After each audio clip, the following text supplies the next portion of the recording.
There's no feeling more intense than starting over. If you deleted your homework the day before it was due, as I have, or if you left your wallet at home and you have to go back after spending an hour in the commute. If you won some money at the casino and then put all your winnings on red but it came up black. If you got your best shirt dry cleaned before a wedding and then immediately dropped food on it. If you won an argument with a friend and then later discovered that they just returned to their original view. Starting over is harder than starting up. If you're not ready for that, like if you've already had a bad day, then what you're about to go through might be too much. Feel free to go away and come back. I'll be here. Alright, thanks for coming with me on this trip. I'll understand if you have to take a break at any point. Just find a safe place to stop and quit the game. And don't worry, I'll save your progress, always, even your mistakes. This game is a homage to a free game that came out in 2002, titled Sexy Hiking. The author of that game was Jazuo, a mysterious Czech designer who was known at the time as the father of B games. And B games are rough assemblages of found objects. Designers slap them together very quickly and freely, and they're often too rough and unfriendly to gain much of a following. They're built more for the joy of building them than as polished products.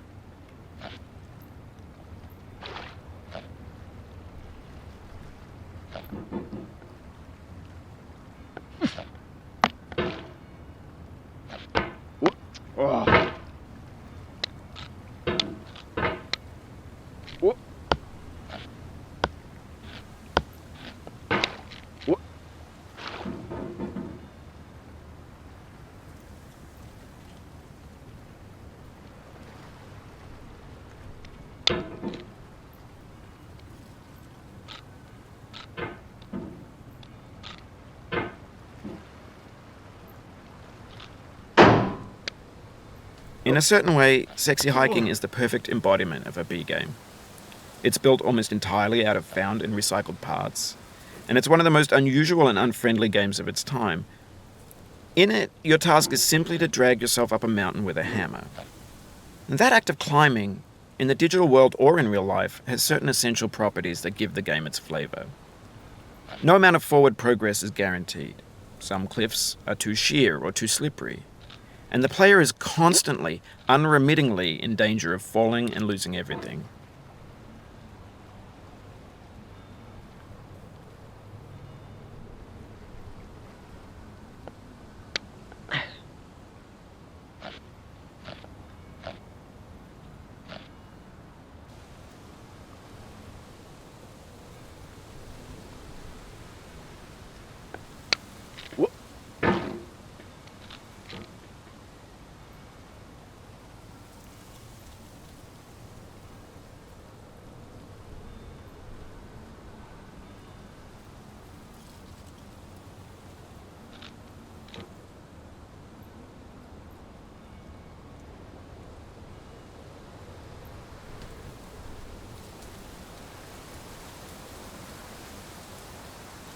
Anyway, when you start Sexy Hiking, you're standing next to this dead tree that blocks the way to the entire rest of the game. It might take you an hour to get over that tree, and a lot of people never got past it. You prod and you poke at it, exploring the limits of your reach and your strength, trying to find a way up and over. And there's a sense of truth in that lack of compromise. Most obstacles in video game worlds are fake. You can be completely confident in your ability to get through them once you have the correct method or the correct equipment or just by spending enough time. In that sense, every pixelated obstacle in Sexy Hiking is real.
Oh, you just lost a lot of progress.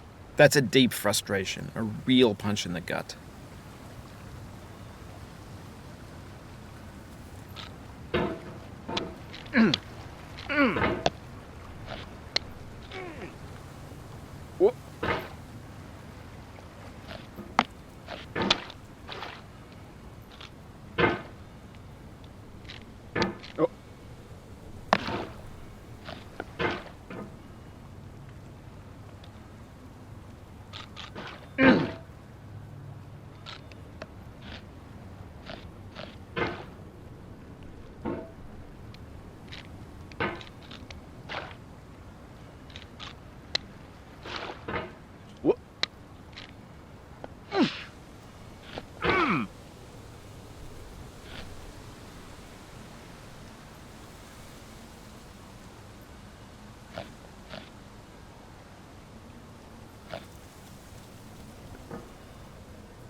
Oh.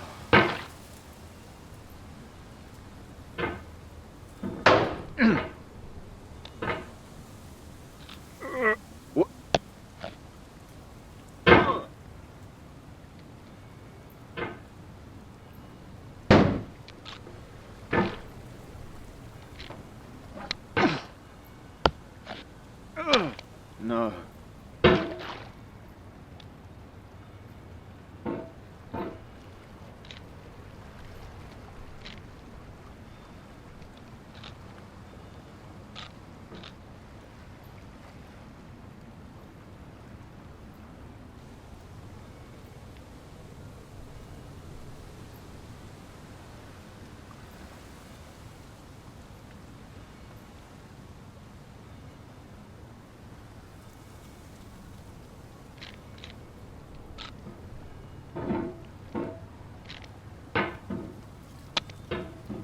If you need to take a break, it's okay.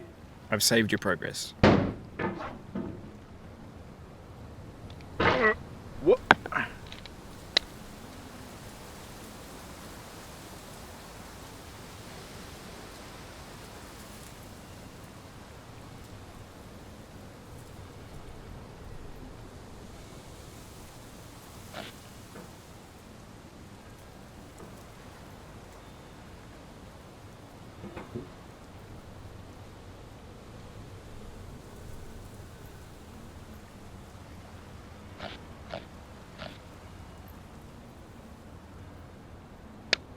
What?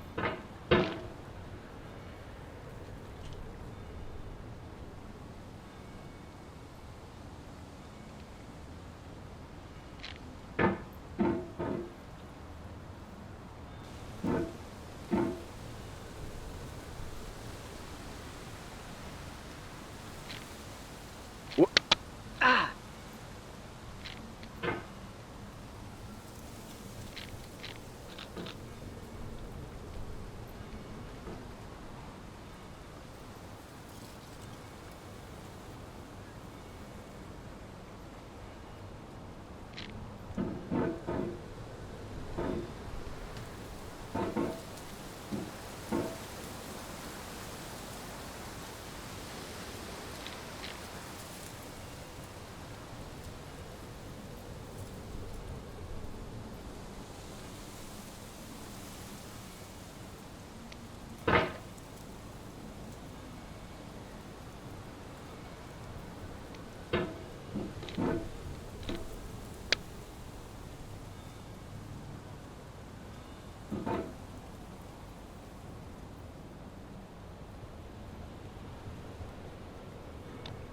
The obstacles in sexy hiking are unyielding, and that makes the game uniquely frustrating.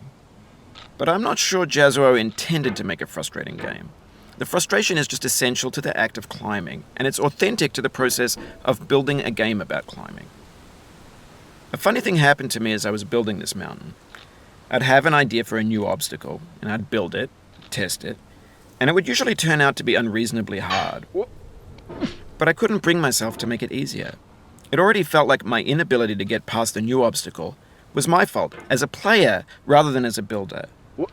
Imaginary mountains build themselves from our efforts to climb them, and it's our repeated attempts to reach the summit that turns those mountains into something real.